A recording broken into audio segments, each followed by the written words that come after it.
नमस्कार, बहुत बहुत स्वागत है आपका हमारे YouTube चैनल में। मैं दिव्या आज उपस्थित हूँ रुचिरा भाग 3 के पंचदशः पाठ प्रहेलिका को लेकर। प्रहेलिका का अर्थ होता है पहेलियाँ। पहेलियाँ मनोरंजन की प्राचीन विधा हैं।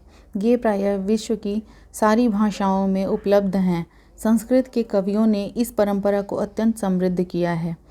पहेलियाँ जहाँ हमें आनंद देती हैं, वहीं समझबूझ की हमारी मानसिक व बौद्धिक प्रक्रिया को तीव्रतर बनाती हैं। इस पाठ में संस्कृत पहेली बूझने की परंपरा के कुछ रोचक उदाहरण प्रस्तुत किए गए हैं। देखिए, कस्तूरी जायते कस्मात्, को हन्ति करिणाम कुलम, किम कुर्यात् कातरो युद्धे, मृगात् सिंह पलायते। कस्तूरी जायते कस्मात्, कस्तूरी का जन्म किस में होता है? को हन्ति करिणाम कुलम, हाथियों के कुल को कौन मारता है, कौन नष्ट करता है? किम कुर्यात् कातरो युद्धे, कायर जो हैं, किम मतलब क्या करते हैं, कुर्यात मीन्स करते हैं, कातरो मीन्स कायर, युद्ध में कायर जो है वो क्या करते हैं। तो इन तीनों प्रश्नों का उत्तर जो है इसी में है, इन तीनों पहेलियों का उत्तर इसी में है। कस्तूरी जायते कस्मात्, कस्तूरी का जन्म किस में होता है? तो कस्तूरी का जन्म जो है वो मृग से होता है। को हन्ति करिणाम कुलम, हाथियों के कुल को कौन नाश करता है, कौन मार डालता है? तो सिंह।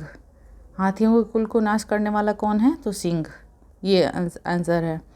किम कुर्यात् कातरो युद्धे, कायर जो है युद्ध में क्या करते हैं? तो पलायते यानी भाग जाते हैं। कायर जो है युद्ध से भाग जाते हैं। तो ये तीनों लाइन का उत्तर जो है 1, 2, 3 ऐसे है। सीमंतिनीषु का शांता, राजा को भूत गुणोत्तमः, विद्वद्भिः का सदा वन्द्या, अत्रयोक्तम न बुध्यते। सीमंतिनीषु का अर्थ होता है नारियों में।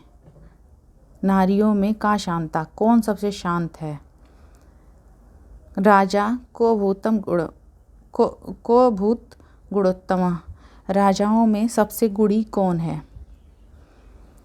विद्वद्भिः का सदा वन्द्या, विद्वद्भिः मीन्स विद्वान किसकी सदा वंदना करते हैं, हमेशा किसकी वंदना करते हैं? अत्रयोक्तम न बुध्यते, यहीं पे इसका उत्तर है। अत्रयोक्तम यहीं पर इसका उत्तर है, मतलब इस प्रश्न का, इस पहेली का उत्तर यहीं पे है, पर समझ में नहीं आ रहा है, इसका बोध नहीं हो रहा है। देखिए इसी लाइन में इसका आंसर है। देखिए पहले और लास्ट को मिलाना है। तो यहाँ हुआ सी, नारियों में सबसे शांत कौन है?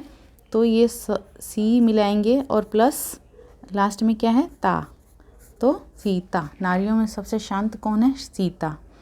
राजाओं में सबसे गुणी कौन है? रा और म, राम। इसका आंसर हुआ राम। विद्वद्भिः का सदा वन्द्या, विद्वान किसकी सदा वंदना करते हैं? तो वी और द्या, विद्या की। किसकी वंदना करते हैं? ये फर्स्ट और लास्ट जोड़ना है, तो विद्या की सदा वंदना करते हैं।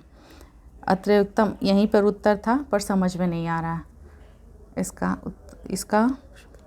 इस शब्द का अर्थ यही हुआ। कम संजघान कृष्णः, का शीतलवाहिनी गंगा, के केदार पोषणतः, कम बलवंतम न बाधते शीतम।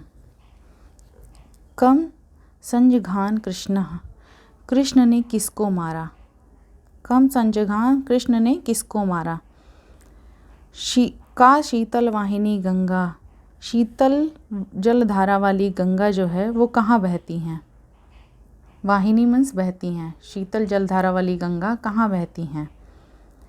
केदार पोषणरताः, पत्नी का पोषण कौन करता है?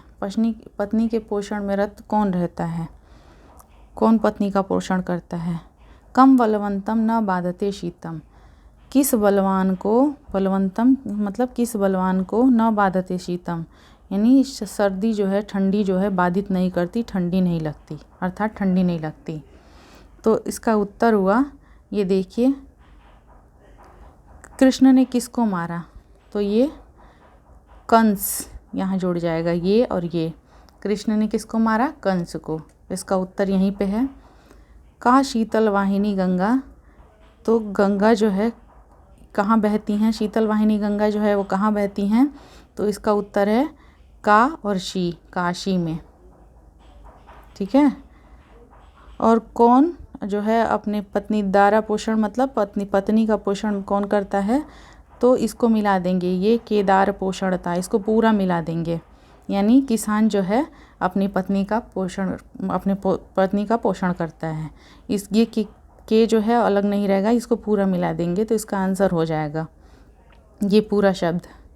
कम बलवंतम न बाधते शीतम, इसको मिला देंगे, कंबल वाले व्यक्ति को शीत जो है, ठंडी जो है वो बाधित नहीं करती। इसको मिला देंगे यहाँ से यहाँ तक, कंबल इसका आंसर हुआ। देखिए, वृक्षाग्रवासी न च पक्षीराजः, वृक्ष के अग्रभाग में रहता है पर वह पक्षीराज नहीं है। पक्षीराज मतलब गरुड़ नहीं है। वृक्ष के पेड़ के अग्रभाग में सबसे ऊपर वाले हिस्से में रहता है पर वह गरुड़ नहीं है। त्रिनेत्रधारी न च शूलपाणी, त्रिनेत्रधारी, उसके 3 नेत्र हैं, 3 आँखें हैं, पर वह शूलपाणी यानी शिव नहीं है। शिव जी के 3 आँख होते हैं ना, उसके तो 3 आँखें हैं पर वह शिव नहीं है। त्वग वस्त्रधारी न च सिद्ध योगी, त्वग वस्त्रधारी का मतलब होता है छाल का वस्त्र धारण करने वाला। त्वग वस्त्रधारी मीन्स छाल का वस्त्र धारण करने, छाल पहनने वाला है, पर वह सिद्ध योगी अर्थात सन्यासी नहीं है। छाल का तो वस्त्र पहनता है पर वह सन्यासी नहीं है। जलम च बिभ्रन्नः घटो न मेघः, जल यानी पानी को अपने अंदर समाये हुए है पर वह घड़ा नहीं है और न ही मेघ है, यानी बादल है। पानी को अपने अंदर तो समाये हुए है पर वह न तो घड़ा है, न ही मेघ है, न ही बादल है। देखिए एक बार, वृक्ष के अग्रभाग में निवास करता है, रहता है, पर पक्षीराज गरुड़ नहीं है। 3 नेत्र हैं उसके, पर वह शिव नहीं है। ये छाल रूपी वस्त्र को धारण करता है, छाल वाले वस्त्र को धारण करता है, पर वह सिद्ध योगी नहीं है, यानी सन्यासी नहीं है। जल को अपने अंदर समाये हुए है, पर वह न ही घड़ा है और न ही बादल है। इसका उत्तर है, क्या होता है इसका उत्तर? नारियल। इसका उत्तर है नारियल। भोजनान्ते च किम पेयम, यहाँ देखिए इसका आंसर दिया है नारिकेलम, नारिकेल फलम यानी नारियल। ये देखिए 5वां, भोजनान्ते च किम पेयम, भोजन के अंत में और क्या पीना चाहिए, भोजन करने के बाद क्या पीना चाहिए, क्या पिया जाता है। जयंत कस्य वै सुतः, जयंत किसका पुत्र है, सुतः मीन्स पुत्र होता है, जयंत किसका पुत्र है। कथम विष्णु पदम प्रोक्तम, तब विष्णु पद यानी मोक्ष, विष्णु पद का मतलब होता है मोक्ष। कथम मतलब कैसे, यानी कैसा, विष्णु पदम यानी मोक्ष, मोक्ष को कैसा बताया गया है, उत्तम मतलब बताया गया है। तक्रम शुक्रस्य दुर्लभम, इस तीनों का आंसर है ये।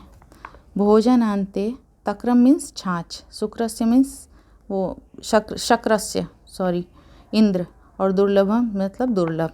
तो देखिए, भोजनान्ते च किम पेयम, भोजन के अंत में भोजन के बाद क्या पीना चाहिए, क्या पिया जाता है, तो छाछ, तक्रम मीन्स छाछ होता है। जयंतः कस्य वै सुतः, जयंत किसका पुत्र है, तो शक्रस्य यानी इंद्र का, किसका पुत्र है यानी इंद्र का। और कथम विष्णुपदम प्रोक्तम, विष्णुपद यानी मोक्ष को कैसा बताया गया है, तो दुर्लभम यानी दुर्लभ बताया गया है। धन्यवाद मेरा वीडियो देखने के लिए। अगर पसंद आया हो तो लाइक कर लें, सब्सक्राइब कर लें और शेयर कर दें प्लीज़। धन्यवाद।